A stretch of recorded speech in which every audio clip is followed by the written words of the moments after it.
I came out with my pants unbuttoned and my shirt off. So you trying to get me put off television? You got the real deal. Weekdays at 2 on KCAL Los Angeles. Jamie Yukas, weekdays, KCAL News Mornings. Now at 7, a shocking murder case unfolding in Orange County. A woman is found dead, her husband is arrested, and it turns out he's a prominent judge. Former President Donald Trump is back home after a day in court. What happened during his third historic arraignment and what comes next? And one airline is making changes to its check-in process. How this could impact your next flight out, especially if you're running late.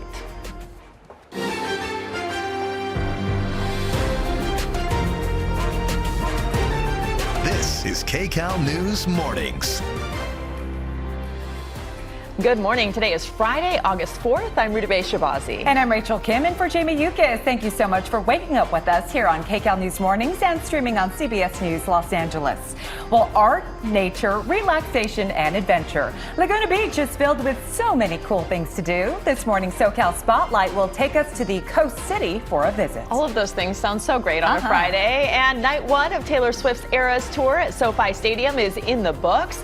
But she still has a handful more to go before heading out. We're live outside the stadium where fans are already lining up again. And meteorologist Alex Piston is joining us now with a look at our next weather forecast. It was nice for them yesterday. It was so nice. I know, just in time for Taylor, right? We got the good weather, and that is going to stick around today. So, of course, Rachel and Rudabeh, we will have your full Taylor Swift forecast that's coming up. But I want to get you out the door this morning as we are feeling temperatures. It's nice, right? Nice and cool. We're feeling 50s, some 60s. Downtown Los Angeles at 68 degrees, 64 in Burbank if you are waking up in Simi Valley. It is currently 57 degrees and 47 as we head to the Ojai Valley. As we head into this afternoon, temperatures in the upper 70s as we head to the coastline. 84 degrees downtown and across Orange County. Upper 90s across the valleys. 94 degrees in the Inland Empire today.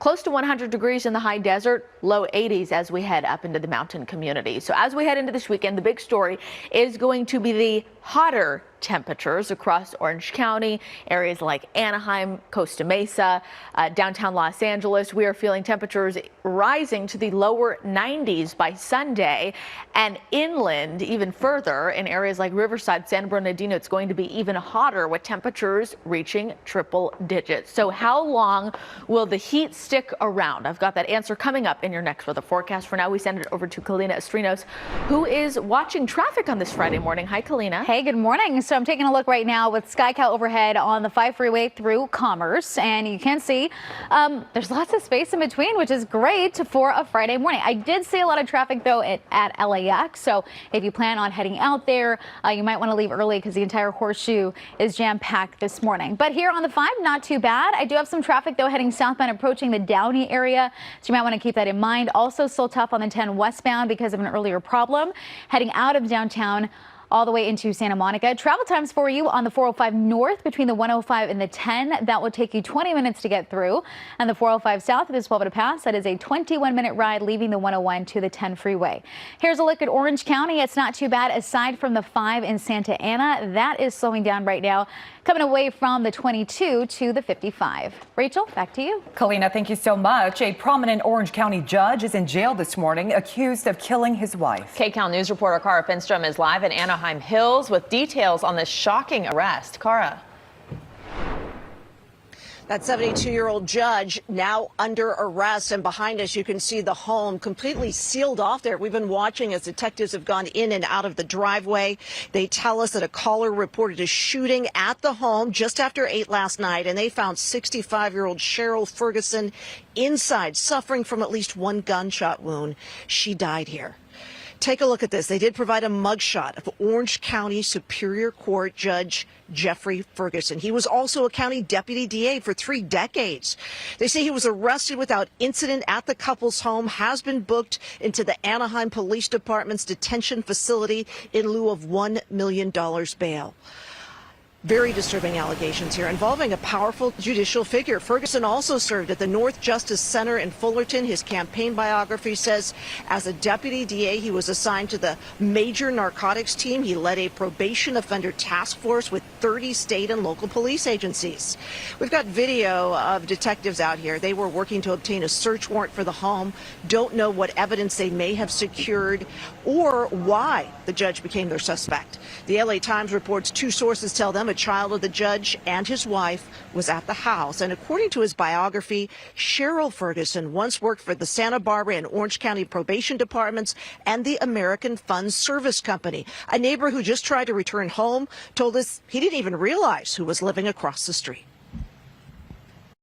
I don't know the judge live in on my neighborhood. I don't know. So it's surprising. Any crime is very scary. So I don't know the judge living here. So I don't even know. And it does appear to be kind of a quiet, private neighborhood. We just spoke with another neighbor who also didn't realize that judge was living on this block. For more now on him, let's head over to assignment manager Mark Liu. Yeah, thanks, Kara. So, here at the assignment desk since the story broke, we have been digging deeper into the background of Judge Jeffrey Ferguson. It doesn't appear that he has any sort of criminal past at all, but we did find that back in 2017, the Commission on Judicial Performance did issue a public admonishment for what they say was 2 ethics violations committed by the judge. Now, if you come out to my computer screen, I can show you the publicly available document on the Commission's website. It's a lot of text, but I want to focus on this part that I've highlighted here. It says the Commission found that Judge Ferguson violated the Code of Judicial Ethics by posting a statement about a candidate for judicial office on Facebook with knowing or reckless disregard for the truth of that statement, and by being Facebook friends with attorneys who were appearing regularly before him in court. Now, so the statement they're talking about here, it's regarding a deputy district attorney who was running for election back in 2016 in Orange County. The commission said Ferguson made a comment that had sexual overtones about that attorney, and the attorney called him out on it, and Ferguson deleted the comment on Facebook. The commission ruled that comment violated ethic rules, and Ferguson later apologized for writing it. And in that other matter regarding being Facebook friends with attorneys, the commission found that Ferguson had friended 3 criminal defense attorneys that regularly had cases before his court. They said that was an ethics violation, and Ferguson later unfriended all 3. Now, in the end, the commission decided that the best and most appropriate disciplinary action was a public admonishment of Judge Ferguson. That's where they basically make a public statement saying that what the judge did was wrong, but there was no other further disciplinary action beyond that. That is the very latest here from the desk. I'll send it back to you.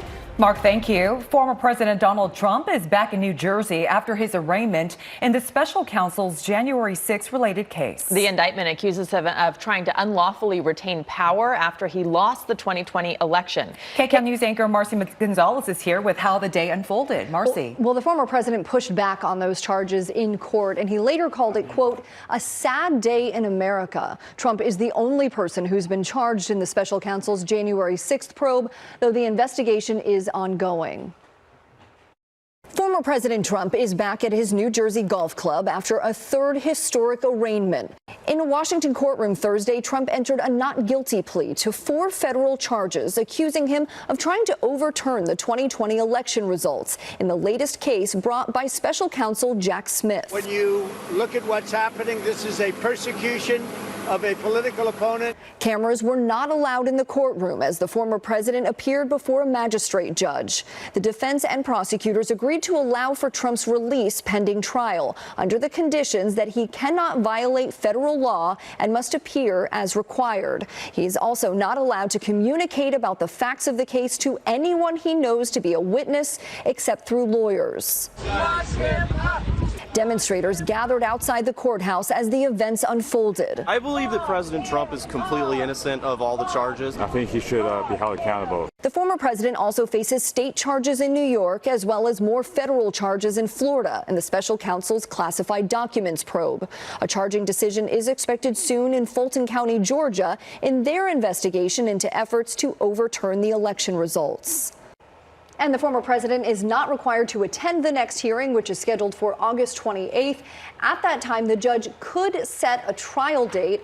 And sources say Trump's legal team plans to push to delay the trial and that they plan to shift the blame onto lawyers who advised him after the 2020 election. Yeah, that seems to be the strategy, right? I was just listening to my counsel. Right.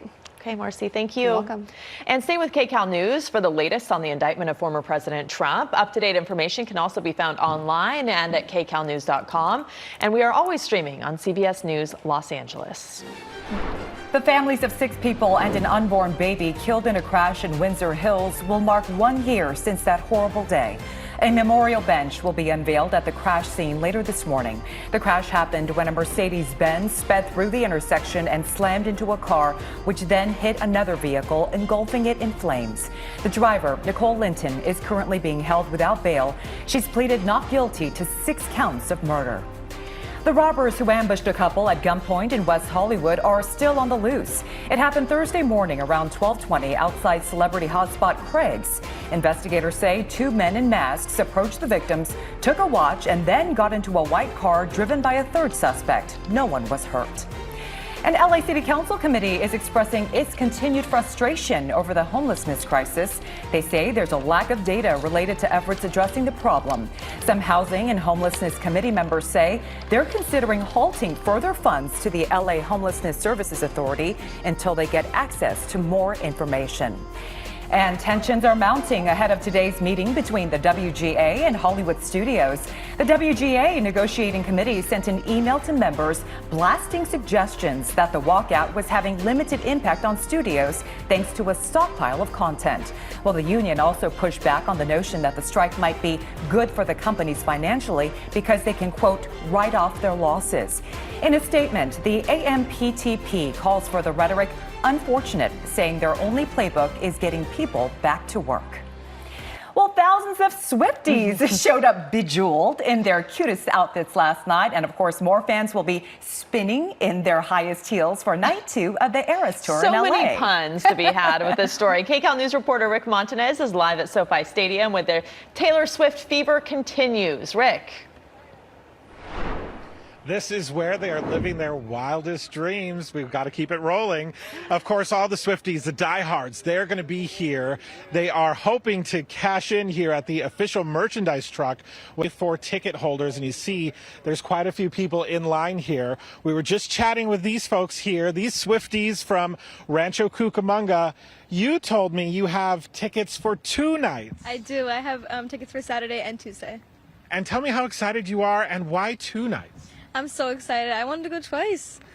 Well, might as well, right, if you can. If I can. Are you coming with different people each time? I am. I'm going with my parents and my boyfriend on Saturday, and then I'm going with him and his sisters on Tuesday. Okay, and so you guys told me you're in line hoping to get what? The blue crew neck.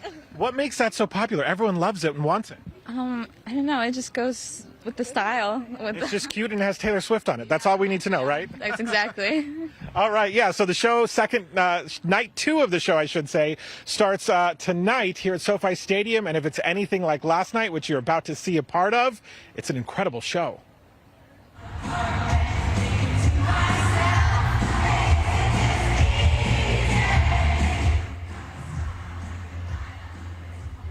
So that is night 1 of the Eras Tour stop here at SoFi Stadium, the inaugural night for this mini residency. The excitement spanning generations, of course, from the youngest Swifties to the more seasoned fans. Taylor Swift sang her hit songs for hours last night, as she's expected to do tonight, and then again on Saturday, Monday, Tuesday, and Wednesday here at SoFi Stadium. We found people who came from all over the place to watch her perform live here in Southern California, including 2 girls we talked with yesterday that came from Mexico. We've talked to people from Arizona, all over the place to come see her perform here. We are also hearing from the LA County Sheriff's Department, which says expect security to be much like the Super Bowl, another big night here at SoFi Stadium. So they say that's what should happen for the next couple of nights as this Eras Tour continues here at SoFi Stadium. And if you're trying to get here on public transit, Metro says it stops nearby. We'll have shuttles coming here. So whatever line you're taking, check first where you're leaving from to get to this area and get here to SoFi Stadium on a shuttle. Reporting live outside of SoFi Stadium in Inglewood, Rick Montanez, KCAL News. All right, Rick. I want to know if, Rick, do you have one of those friendship bracelets? Yes, he does. You do? You do, right? Right here. Yes! I've got my 1989 bracelet ready. True Swiftie Rick Montanez. No merchandise yet, but I've got a bracelet. That's better. Love it. I love how Rick's getting into this. Yeah. Thank you so much, Rick. Well, Swift's opening night at SoFi Stadium also came with a surprise for a young Swiftie. Yeah, the heartwarming moment couldn't have been more special for the family.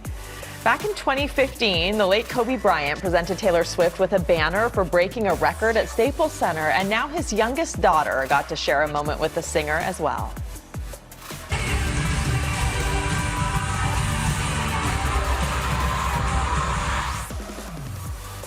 So heartwarming. Swift had 7-year-old Bianca Bryant come right up to the front of the stage during her song 22. She gave her a big hug and a kiss on the cheek and handed her what fans call the 22 hat. The singer selects one fan to gift the souvenir to at every show. Bianca's mom, Vanessa Bryant, shared her appreciation for the sweet moment on Instagram, and also a custom jacket she made for the concert that had a picture from the moment Kobe took the Staples Center stage with Swift in 2015, and a nod to her late husband with a lyric from Swift's song Wildest Dreams. Almost brings tears to your eyes when you think about what they've been through. Exactly. You know? She was just a baby when her father passed away. Yeah. So this is truly meaningful and full circle. Beautiful. And for every girl that age, they love Taylor Swift so much. It's like such a special treat. And sharing the spotlight with Taylor. There you go. Go Bianca. Well, a group of visitors at Ohio's Cedar Point theme park braved a lot more than thrills than they signed up for after they had to evacuate a roller coaster all the way from the top. Yeah. Now, this is video from the guests' trek out of the park's Magnum XL 200 ride. Park staffers came up to rescue the riders after the cart had what they call a standard stoppage. But that stoppage happened when the cart reached the ride's 200-foot peak. Whoa, okay, riders had to climb out of the cart on an incline and walk down the 200-foot roller coaster stairs quickly. Everyone got down okay. Oh my gosh, what is scarier? Staying up there? Another reason to hate roller coasters for me. Like, I've seen too many of these stories. So, can you imagine scary. getting stuck up there? What would you do? I would die. I would die. I don't even know what I would do. I don't know. I think I'd be paralyzed with fear. I'd just probably sit there. Wait for someone to come rescue you. Help me, help me. I don't know. But I'm glad everybody's okay. Yes. Bottom line. All right. All right, so speaking of the Taylor Swift concert, someone I know is going tonight. Are you going, Alex? I am. Lucky. I'm so excited. I'm here at work, but mentally I'm just like singing Taylor Swift songs and getting myself hyped.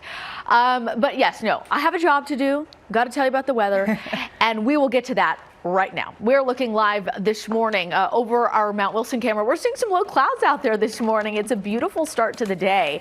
The warming trend is going to kick off as we head into tomorrow. So the takeaway with the forecast is enjoy what we are feeling today, because the heat is returning as we head into tomorrow. And of course, Sunday, that is going to continue through Monday. And then by the middle of next week, we will start to feel some changes as cooling is going to be the story. So the good news is the warming trend won't last for too long here. We'll break down all the details for you in the 7-day forecast. Taking a look at the beach versus our inland spots today, the Ojai Valley in the low 90s, 97 degrees in Woodland Hills, triple digits in Palm Springs, and closer to the coast, of course, temperatures will primarily be in the 70s from Ventura all the way to Santa Monica and Laguna Beach, about 74 degrees. So yes, if you are like me headed to the Eras Tour tonight, we've got temperatures really comfortable by around 6:30 started the concert. 76 degrees, temperatures dropping down to the low 70s as we head into tonight under a mostly clear sky. So here's what's happening. We've got an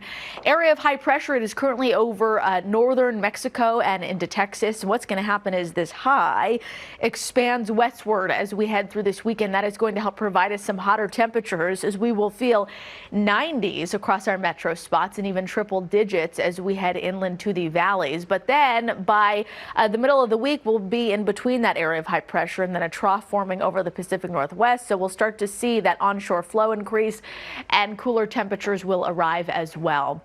So we do have an excessive heat warning. This is going into effect Saturday. It's going to be with us through Monday. This is for the Coachella Valley. So areas like Palm Springs, Desert Hot Springs included in this as well.